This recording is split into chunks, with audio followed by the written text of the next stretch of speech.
Good evening, ladies and gentlemen. Welcome to Triple N Media COVID World News Update.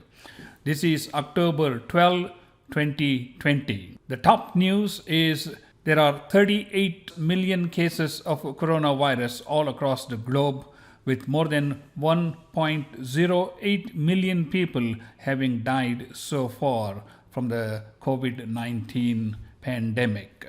The top news from the United States is President Trump has fully recovered from the COVID 19 infection, and in fact, he was declared that he was free of COVID virus according to the latest test.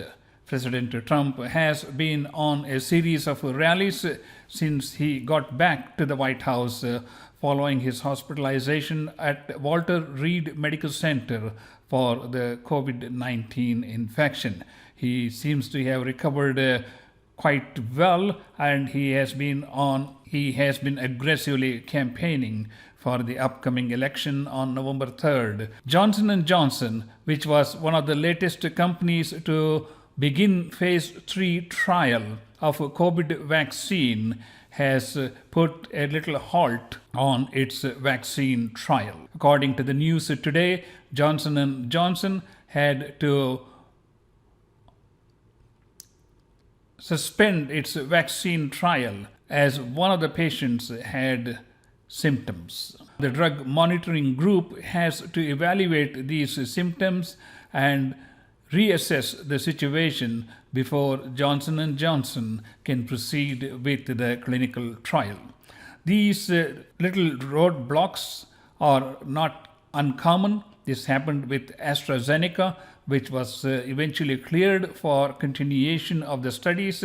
So the case with Johnson & Johnson will be reviewed by the Safety Committee Board, and they will be coming up with their recommendations. We'll have to wait and see. The next bit of news, which is not really a good news, is these coronaviruses can stay on glass for 28 days, which makes it all the more reasonable or thoroughly cleaned with antiviral wipes.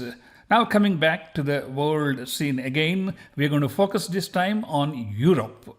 Europe, which had made a remarkable recovery during the first phase of the COVID-19 infection, seems to be getting a second wave with vengeance, where many of these countries are reporting cases far in excess of the number of cases recorded during the first wave of the COVID-19 pandemic. Let's look at some of the countries. For example, France, it had 8,505 cases just yesterday, with a total of more than 617 cases. Similarly, Germany is seeing a spike in number of active cases after it had brought those numbers down to negligible counts. Now Germany is seeing a second spike.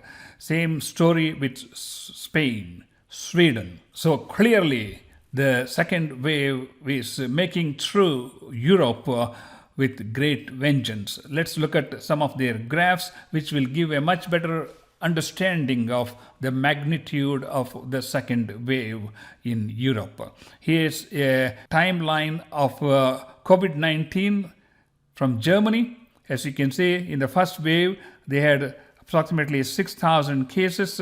Now it is almost approaching that. In addition to that, the second wave is much more sustained in Germany. So it is not sure if it has reached the peak yet. This needs to be followed in the coming weeks to see which direction this wave is headed. Let's look at the United Kingdom, which is facing a lot of challenges from the coronavirus, in addition to a significant uprise of unrest by the people within the country. As you can see, in the first wave, they had a maximum of 5,000 cases. Now it is 3 times that of the number of cases that were found in the first wave. So the second wave seems to be much more virulent, much more vigorous, and is taking a much bigger toll on the UK population. Along with that, the United Kingdom is talking about a second lockdown. Let us see how that is going to transform in the coming weeks.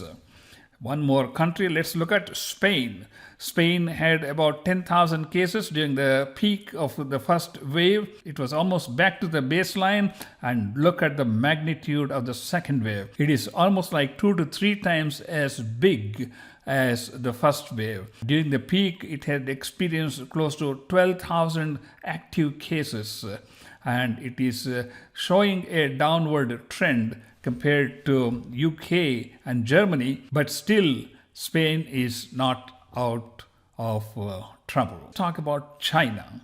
China, which had successfully sort of eradicated COVID-19 infection after the initial episode, which brought the entire city of Wuhan into a standstill. Now it has the Qingdao Hospital, chest hospital, which treats primarily the influx of COVID patients coming from outside China. They had 12 cases. Now China is planning to screen 9 million people in the city to look for any evidence of community spread. You're talking about contact tracing. This is a contact tracing of 9 million people. You can imagine the number of volunteers it would need and the number of hours involved and the magnitude of this project. But if you want to control the virus, if you want to contain the virus, and you want to quell the epidemic, that's what's going to take. So, ladies and gentlemen, those are some of the highlights for October 12, 2020. While talking about COVID-19 pandemic, please do check out my book on COVID-19 pandemic 2019-2020, an international guide to future pandemics. It is a personal guide on how to survive a pandemic. Whether it's going to happen in the next 5 years, 10 years, or 50 years, but this will be an important guide. Check it out on Amazon.com and leave your comments. Thank you so much for watching this world news on COVID-19 update. I am Dr. Nik Nikam from Houston, Texas. We will see you next time.